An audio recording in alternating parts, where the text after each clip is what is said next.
Hey, this is Matt Wall with Sterling Properties Group. I'm a location and site selection advisor based in Charlotte, and this is our video series, Site Selection A to Z. So in last week's video, we talked about the letter E for environmental. And another important subject that plays a real critical role in the overall usability on many sites is today's topic, and it starts with the letter F, and that word is floodplain. So whenever we're looking at an undeveloped site, it's important to understand the topography of the site and the existence of water features like ponds or creeks or wetlands which will have to be avoided. And when you encounter these features, you need to be aware of floodplains. These are the areas along these types of water features that are subject to overflowing or flooding during periods of heavy rains or other discharges. In most cases, these areas cannot be disturbed or graded or touched at all, so they're essentially unusable. So if you have a 2-acre site that has a stream running through a portion, it's likely that you'll have to allow for a buffer along the center line of the stream, but also you'll need to research the existence of floodplains and avoid those as well. In most cases, you can get some basic information using the GIS system for the particular area you're working in.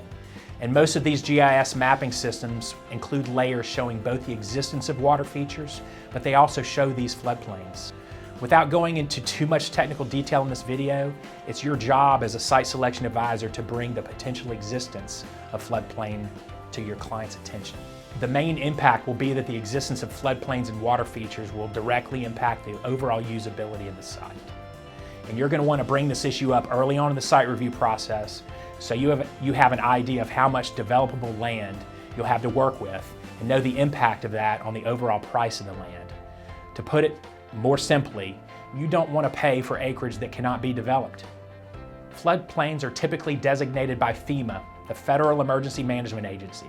It's their job in this context to make sure no one builds in flood-prone areas.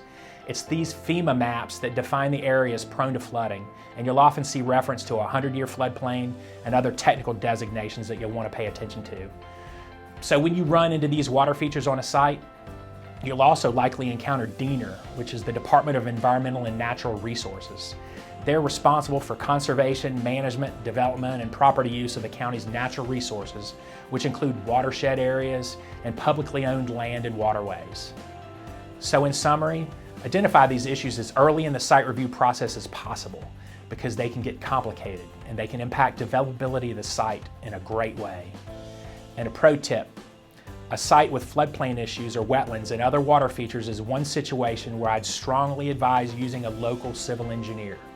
I've used out-of-area engineers on many projects, and these projects were simple in scope, but when you have a floodplain, wetlands, or water features to deal with, you want professional guidance from someone who knows the local area and has dealt with FEMA and DENR on similar projects in that area.